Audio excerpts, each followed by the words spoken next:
जय हिंद दोस्तों। तो अभी भारत के डिफेंस एक्सपोर्ट्स को लेकर बहुत बड़ी न्यूज सामने निकल कर आ रही है। रिपोर्ट के मुताबिक इस बार भारत की तरफ से दुनिया के 85 अलग अलग कंट्रीज को 16,000 करोड़ की वेपन्स को सप्लाई किया गया है, जिनमें cruise missile, surface to air missile, armoured vehicle, multi barrel rocket launch system etcetera शामिल है। और भारत का टारगेट है कि 2024-25 तक हर साल $5 बिलियन की वेपन्स को दुनिया भर में एक्सपोर्ट करने की। इस वीडियो को हम दो पार्ट में डिवाइड करेंगे ताकि आप लोगों के लिए चीजों को समझना आसान हो। पहले पार्ट में हम पूरे न्यूज को कवर करने की कोशिश करेंगे कि किस किस कैटेगरी के हथियारों को भारत की तरफ से किन किन देशों को बेचा गया है, और दूसरे पार्ट में हम समझने की कोशिश करेंगे कि ये जो हथियारों की एक्सपोर्ट है ये किस तरीके से भारत को फायदा पहुंचाएगा और किस तरीके से दुनिया भर में भारत के जो इन्फ्लुएंस है उसको इंक्रीज करेगा। मगर आगे बढ़ने से पहले, जैसा कि आप जानते हैं कि अभी हमारा ये चैनल शुरुआती दौर से गुजर रहा है और अभी हमें आपके सपोर्ट की बहुत ही ज्यादा जरूरत है। तो आप लोगों में से जिन लोगों को इस तरीके की डिफेंस और फॉरेन पॉलिसी रिलेटेड कंटेंट अच्छा लगता है और हमारा वीडियोस भी पसंद आ रहे हैं, आप लोग हमारे चैनल को सब्सक्राइब करके हमारे साथ जुड़ सकते हैं ताकि हमको भी कुछ मोटिवेशन मिले इस तरीके के वीडियोस आप लोगों के लिए बनाने में। और अगर आप लोगों को हमारे वीडियोस में कुछ कमी नजर आ रहा है तो कमेंट बॉक्स में इस चीज को जरूर बताना, हम इस चीज को जरूर ठीक करने की कोशिश करेंगे। तो चलिए शुरू करते हैं। पिछले साल सबसे बड़ी जो हथियार की एक्सपोर्ट ऑर्डर भारत को मिला था वो था ब्रह्मोस मिसाइल की एक्सपोर्ट ऑर्डर। हम सब जानते हैं कि फिलीपींस और भारत के बीच $375 मिलियन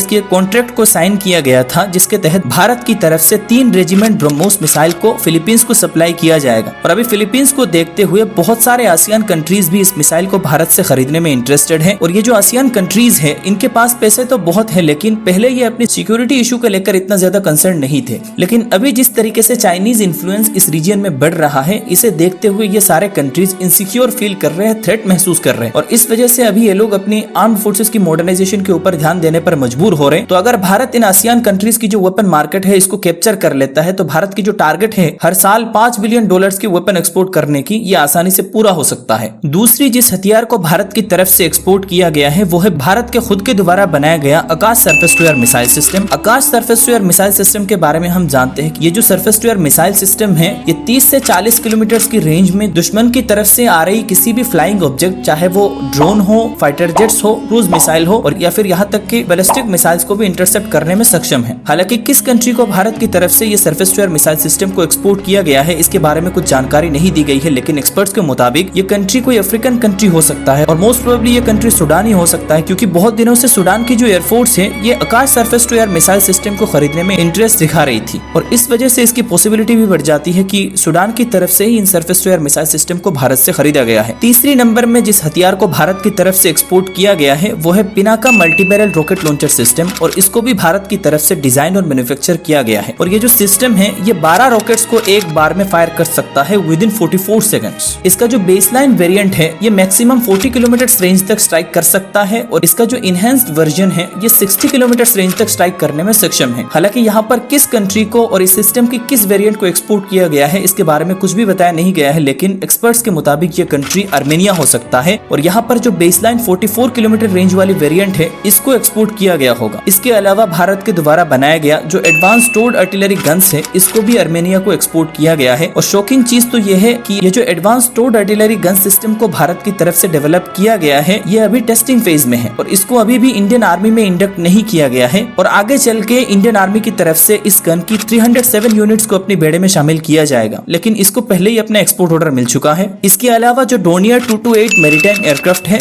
इसको भी भारत की तरफ से मॉरिशस को एक्सपोर्ट किया गया है, और इसके अलावा भी भारत की तरफ से अलग अलग कंट्रीज को radars, armoured vehicle, mine protected vehicle इनको एक्सपोर्ट किया गया है। गौर करने वाली बात यहाँ पर यह है कि यहाँ पर जितने भी वेपन्स भारत की तरफ से एक्सपोर्ट किया गया है ऐसा नहीं है कि ये कोई एमुनेशन कैटेगरी के छोटे मोटे हथियार हैं, बल्कि यहाँ पर भारत की तरफ से जिन हथियारों को एक्सपोर्ट किया गया है इनमें बहुत ऑफेंसिव और डिफेंसिव दोनों कैटेगरी के हथियार हैं। और ये चीज अब साफ साफ दिखाई दे रहा है कि एक समय के दुनिया के सबसे बड़ा हथियार इंपोर्टर देश भारत के द्वारा बनाया गया हथियार आज भारत के आर्म्ड फोर्सेस के अलावा भी दुनिया के बहुत सारे कंट्रीज के आर्म्ड फोर्सेस के द्वारा सिलेक्ट किया जा रहा है और पसंद किया जा रहा है।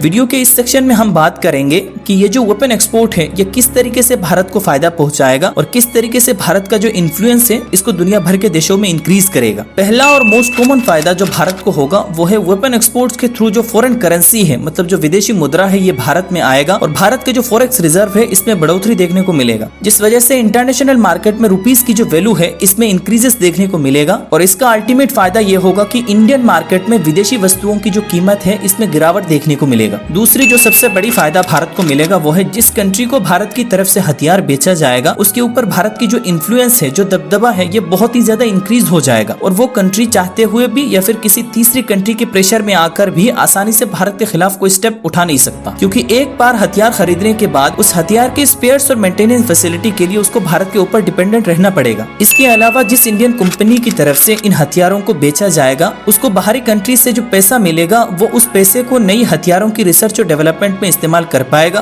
और भारत में वेपन मैन्युफैक्चरिंग की जो इकोसिस्टम है ये और तेजी से बिल्डअप हो पाएगा। और इसको देखते हुए बहुत सारे प्राइवेट कंपनी सामने आएंगे और भारत में अपना मैन्युफैक्चरिंग यूनिट सेटअप करने की कोशिश करेंगे, जो कि अल्टीमेटली भारत में बहुत सारे जॉब अपॉर्चुनिटीज क्रिएट करेंगे, जिसकी इस समय बहुत ही ज्यादा जरूरत है। इसी बात के साथ हम इस डिस्कशन को यहीं पर ही खत्म करेंगे। अगर आपको इस बारे में कुछ कहना है आप हमें नीचे कमेंट बॉक्स में बता सकते हैं। मिलेंगे नेक्स्ट वीडियो में किसी न्यू अपडेट के साथ, तब तक के लिए जय हिंद।